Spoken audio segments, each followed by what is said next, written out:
जय हिंद दोस्तों। कैसे हैं आप लोग? आशा करता हूँ अच्छे होंगे। स्वागत है आपका अपने प्यारे से यूट्यूब चैनल रूट SSC 360 में और इस प्यारे से सेशन में लाभ और हानि के सीरीज में। ठीक है,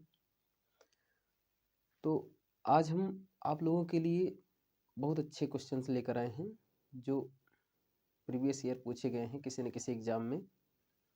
देखो, इसमें कह रहा है कि एक आदमी किसी वस्तु को 9% की हानि पर बेचता है। वो 9% की उसको हानि पर बेच देता है। अगर वो इसको फिर कह रहा है कि अगर वो इसको 800 रुपये ज़्यादा में बेचता तो उसे 7% का क्या होता? फायदा होता, यानी कि लाभ होता। तो हमें बताना है कि उसका प्रारंभिक मतलब स्टार्टिंग में क्रय मूल्य क्या था, ये हमें बताना है। ठीक है, इस मतलब अगर ऐसी सवाल आए कि इतना उसको लाभ होता था, अगर वो इतना करता तो इतने में बेचता, ऐसी सवालें हों तो हमें जो है क्या करना है, सबसे पहले मान लेना है कि मान लो स्टार्टिंग जो उसका क्रय मूल्य है वो 100 रुपये। ठीक है, 100 जो वैल्यू होती है उस पर परसेंट निकालना आसान होता है कि 100 का 10% 10 होगा, 20% 20 होगा, 13% 13 होगा, 14% 14 होगा। ठीक है, इस तरीके से हम बता सकते हैं। तो जैसे कह रहे हैं 9% हानि पर बेचता है, 100 रुपये में मान लो 100 में खरीदा, 9% हानि पर बेचता है स्टार्टिंग में, इसका मतलब वो 91 रुपये में बेच रहा है। ठीक है, लेकिन बाद में वो 800 रुपये अगर ज़्यादा बेचता, जितने में पहले बेच रहा था, अगर वो 800 रुपये ज़्यादा कर देता तो 7% का फायदा होता, यानी कि बाद में कितने में बेचता वो? बाद में बेचता वो 107 रुपये में, 7% का फायदा होता तो 107 रुपये में बेचता। तो पहले से वो कितना ज़्यादा हुआ? पहले से वो ज़्यादा हुआ है जो वो 9 और 7 16 16 जो है ज़्यादा हुआ है, जबकि हकीकत में कितना ज़्यादा हुआ है? 800 रुपये ज़्यादा हुआ है। और जब दिया कुछ होता है, हकीकत कुछ होता है, तो उसको हम यूनिट मान लेते हैं। ठीक है, तो हम क्या करेंगे, यहाँ मान लेंगे 16 यूनिट जो है वो 800 के बराबर है। 16 यूनिट हमारी 800 के बराबर है। तो एक यूनिट किसके बराबर हो जाएगी? एक यूनिट जो है हमारी 16 से भाग देंगे तो 16 पंचे 80, 50 आ जाएगा। ठीक है, एक यूनिट हमारी हो जाएगी 50 रुपये के बराबर। तो 100 यूनिट हमें पता करना है, 100 यूनिट हमारी कितनी हो जाएगी, मतलब उसका आरंभिक क्रय मूल्य जो हमारा हो जाएगा वो हो जाएगा 100 इंटू 50 बराबर 5000 रुपये। ठीक है, तो उसका आरंभिक क्रय मूल्य जो हो जाएगा वो 5000 रुपये हो जाएगा। ऐसे ही एक सवाल होमवर्क में दे, देखो जैसे कह दिया जाता कि एक आदमी किसी वस्तु को मान लो 7% लाभ पर बेचता, हानि पर नहीं, 7% लाभ पर बेचता। ठीक है, उसको पहले नोट कर लेना, वहाँ पर 9% था। ठीक है, अगर वो इसको जो है यहाँ कर दे रहे हैं, चेंज कर दे रहे हैं सवाल, इसके पहले ये नोट कर लेना। ठीक है, मान लो वो 4248 रुपये ज़्यादा में बेचता तो उसे जो है 13% का फ़ायदा होता। ठीक है, 13% का फ़ायदा होता, लाभ होता। देखो, वो 7% लाभ पर बेचता है स्टार्टिंग में। अगर वो 4248 रुपये ज़्यादा में बेचता तो उसे 13% का फ़ायदा होता। तो प्रारंभ में उसका क्रय मूल्य क्या है, ये हमें बताना है। ठीक है, ये सवाल होमवर्क में है, इसको नोट कर लो। ठीक, और इसके पहले जैसे मैंने बताया, सबसे पहले 100 मानना, फिर जितना परसेंट का पहले वो बेचता है लाभ पर तो वो हम देख लेंगे, फिर बाद में कितने परसेंट पे बेच रहा है वो हम देख लेंगे, कितना हकीकत में ज़्यादा हुआ और कितना इसमें ज़्यादा हो रहा है, उससे हम कंपैरिजन से सवाल लगा लेंगे। ठीक है, तो इसको नोट कर लो, स्क्रीनशॉट ले लो इसका। तुम दूसरी सवाल बताते हैं। जैसे ये सवाल देखिए, बहुत अच्छी सवाल है। कह रहा है कि अगर कोई आदमी किसी वस्तु को 20% लाभ पर क्या कर रहा है, बेचता है, अगर वह इसको 10% कम में खरीदा होता, थोड़ा सा वेरिएशन है उस सवाल से, पिछली सवाल से। ठीक है, 10% कम में खरीदा होता और 18 रुपये कम में बेचा होता, मतलब 10% कम में खरीदा होता, 18 रुपये कम में बेचा होता, तो उसे 30% का लाभ होता। प्रारंभिक क्रय मूल्य ज्ञात कीजिए, मतलब स्टार्टिंग में उसका क्रय मूल्य हमें बताना है। कॉन्सेप्ट वही रहेगा पिछला वाला ही, थोड़ा सा वेरिएशन है। देखो हम क्या करेंगे, मान लेंगे कि 100 रुपये उसका प्रारंभिक मूल्य है। अब 20% लाभ पर बेचता है, मतलब बेचता है वो कितने में, 120 रुपये में। 100 का 100 इसलिए मानते हैं, इसका परसेंट निकालना आसान है, ठीक है। 100 का 20% 20 होता है, 120 हो जाएगा, ठीक है। और कह रहा है इसको 10% कम में खरीदा होता, मतलब 100 में ना खरीदा होता, वो खरीदा होता 10% कम यानी कि 90 में, तो 90 पर उसको 30% का लाभ होता, और 18 रुपये कम में बेचा होता पहले से, ठीक है। 30% का लाभ होता। अच्छा 90 का 30% कितना होगा, 90 का 30% बोलें तो होगा 9 त्रिक 27, मतलब 27 होगा, ठीक है। 27 होगा, और 90 में 27 जोड़ेंगे तो कितना हो जाएगा, हो जाएगा 117, ठीक है। 117 हो जाएगा, मतलब 117 रुपये में बिकता, और पहले 120 रुपये में बिक रहा है। बताओ कितना कम में बिक रहा है, 3 कम में बिक रहा है, जबकि हकीकत में कितने कम में बिक रहा है, 18 रुपये में। तो यहाँ पर क्या करेंगे, यूनिट इसको मान लेंगे, 3 यूनिट 18 रुपये के बराबर है, तो 1 यूनिट किसके बराबर हो जाएगी, 1 यूनिट हमारी 6 रुपये के बराबर हो जाएगी। तो 100 यूनिट किसके बराबर हो जाएगी, मतलब हमारा जो प्रारंभिक क्रय मूल्य था, प्रारंभिक क्रय मूल्य वो हमारा हो जाएगा 6 × 100 = 600। 600 रुपये उसका स्टार्टिंग का क्रय मूल्य हमारा हो जाता, ठीक है। ऐसे ही इसको नोट कर लो। इसी पर हम इसमें एक सवाल होमवर्क के लिए कर दे रहे हैं। जैसे देखो कह दे कि एक आदमी किसी वस्तु को मान लो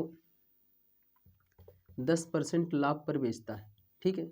10% लाभ पर बेचता है, अगर वह इसको 5% कम में खरीदा होता, और जो है उसे जो है कितने में, मान लो कि 25 रुपये कम में बेचा होता, तो उसे 40% का लाभ होता, 40% का लाभ होता। तो प्रारंभिक क्रय मूल्य ज्ञात कीजिए। ये सवाल जो है कमेंट में इसका जो है आंसर जवाब देना है कि जो है इसका आंसर क्या होगा, ठीक है। ये होमवर्क में इसको नोट करो। आगे जो है एक सवाल और बताएं, अच्छा कॉन्सेप्ट वो भी होगा, ठीक है। इसको तब तक नोट करो। देखो जो भी मैंने सवाल दिया था उसमें थोड़ा सा चेंजिंग कर लेना। क्या है कि यहाँ 20% कम में खरीदा और 20 रुपये ज़्यादा में बेचा होता तो 40% का फ़ायदा होता, थोड़ा सा कर लेना करेक्शन, नहीं तो क्या होगा कि आंसर जो है थोड़ा दिक्कत करेगा आने में, ठीक है। कैलकुलेशन बहुत हार्ड हो जाएगी। और हालांकि तुम्हें कैलकुलेशन वहाँ थोड़ी करवाता है एग्जामिनर, वो तुम्हारा माइंड कितना तेज चल रहा है, मतलब कैसे तुमने मेहनत किया है, इस बात पर फोकस करता है। सारी सवालें जो भी आती हैं वो सारी ट्रिकी आती हैं, मतलब उसको हम बहुत आसानी से कर सकते हैं अगर हमारा प्रेजेंस ऑफ माइंड काम कर रहा है तो, ठीक है। तो इसको नोट कर लो। अगली सवाल बताएं। जैसे देखो ये सवाल दिया गया है, इसमें भी थोड़ा सा वेरिएशन कर दिया है पहले वाले से। एक आदमी किसी वस्तु को 25% लाभ पर बेचता है, 25% उसको लाभ मिल रहा है, अगर वह इसको 900 रुपये कम में बेचता, 900 रुपये कम में खरीदा होता और 900 रुपये कम में बेचा होता, तो उसे 5% का अतिरिक्त लाभ होता, मतलब जितना लाभ हो रहा है उससे 5% ज़्यादा लाभ होता। तो वस्तु का क्रय मूल्य ज्ञात कीजिए, ठीक है। 25% लाभ पर बेचता है, मतलब 25% बोले तो 1/4 होगा, ठीक है। ये होगा क्रय मूल्य और ये होगा हमारा प्रॉफिट। तो अगर हम विक्रय मूल्य की बात करें तो वो कितना होगा, 415। यहाँ पर क्या करेंगे, CP और SP जो मानेंगे हम उसमें x से मल्टीप्लाई करा देंगे। देखो जो CP है हमारा वो 4x है और SP जो हमारा है वो 5x है, ठीक है। क्यों ऐसा कर रहे हैं, क्योंकि अभी हम 4 5 नहीं करते, क्योंकि इसमें हमें 900 रुपये कम करना है, 900 रुपये ज़्यादा करना है ना खरीदने और क्रय मूल्य और विक्रय मूल्य में, तो वहाँ पर इसलिए हम यक्स से मल्टीप्लाई करा दिए। और 30% का हमें लाभ होता, 5% ज़्यादा होता तो 25 पहले हो रहा था, 5% अतिरिक्त लाभ होता तो 30% का लाभ होता। 30% बोले तो कितना होगा, वो हो जाएगा 3/10। इसका मतलब ये होगा CP क्रय मूल्य, और ये होगा हमारा क्या, लाभ, प्रॉफिट हो जाएगा। तो बताओ विक्रय मूल्य कितना होगा, SP जो हो जाएगा वो हमारा 13 हो जाएगा। ठीक है, यूनिट के हिसाब से देखा जाए तो। अब देखो अगर कह रहा है कि इसको 900 रुपये कम में खरीदा होता, मतलब क्रय मूल्य जितना है उससे कम होता है, 4x है स्टार्टिंग में क्रय मूल्य, तो 4x से 900 रुपये कम होता, और विक्रय मूल्य भी 500 से 900 रुपये कम होता। 5x है, इससे 900 रुपये कम होता। तो क्रय मूल्य और विक्रय मूल्य का अनुपात यहाँ पर देखें, और बाद में 30% का लाभ होता, मतलब कि 5% ज़्यादा लाभ होता। ठीक है, तो 30% में देखा जाए तो SP/CP का जो रेशियो होगा वो क्या होगा, ये है क्रय मूल्य, ये है विक्रय मूल्य। क्रय मूल्य 10 होता और विक्रय मूल्य 13, 10/13। ये क्रय मूल्य है, ये विक्रय मूल्य है, 3 का लाभ हो रहा है। ठीक है, 30%। इसका मल्टीप्लाई कर लो, यहाँ से हो जाएगा 13 चौको 52x और 13 नवैया 117। ठीक है, और बराबर ये हो जाएगा 85x, और यहाँ 10 9 90 हो जाएगा। ठीक, 9000।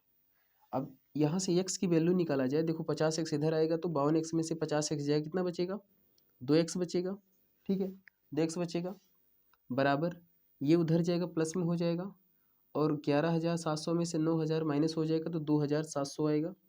ठीक, अगर 2x 2,700 बराबर है तो 1x हमारा हो जाए किसके, वैसे हमें 4x की वैल्यू पता करना है तो 2 से इसमें और मल्टीप्लाई कर दो। ठीक है, नहीं तो x की वैल्यू क्या निकालने की जरूरत है, सीधा इसमें 2 से और मल्टीप्लाई कर दो, 4x की वैल्यू हमें पता चल जाए, क्योंकि हमें क्रय मूल्य ही बताना है। ठीक है, 2 से इसमें और मल्टीप्लाई कर दो, 27 दूना 5400 रुपये हमारा हो जाएगा क्रय मूल्य। ठीक है, तो क्रय मूल्य हमारा जो हो जाएगा वो 5400 रुपये हो जाएगा।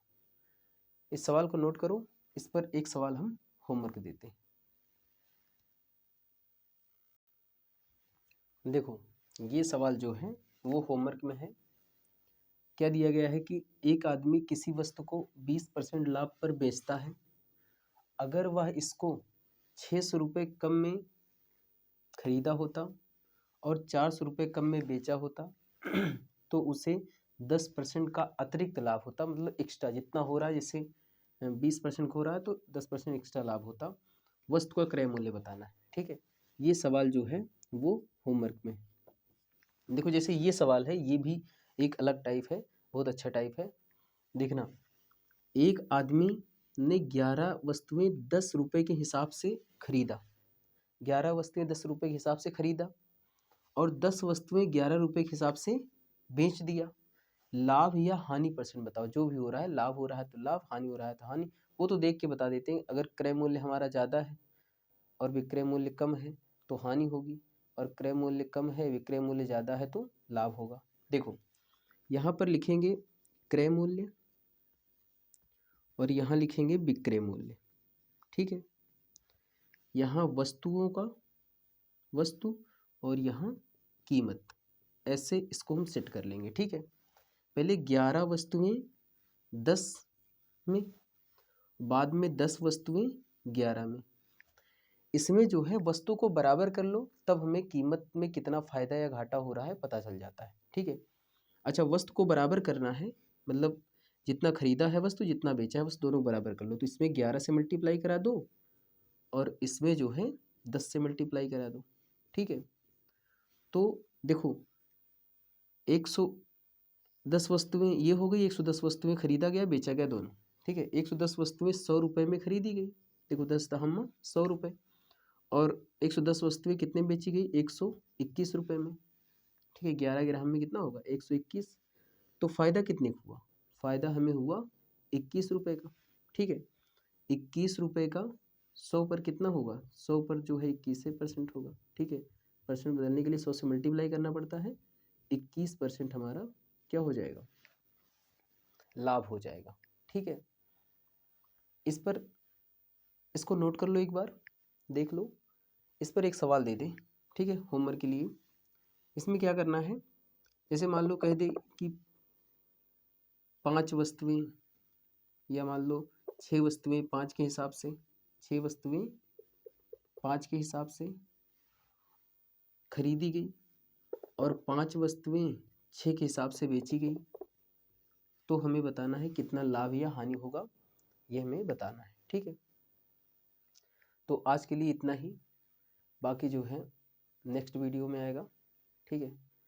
और तब तक के लिए मन लगा के पढ़ते रहिए और बार बार देखते रहिए, जो भी ना समझ में आए उसको दोबारा देखिए, समझ में आएगा, ठीक। और पढ़ते रहें, तब तक के लिए जय हिंद, जय भारत। Thanks for watching.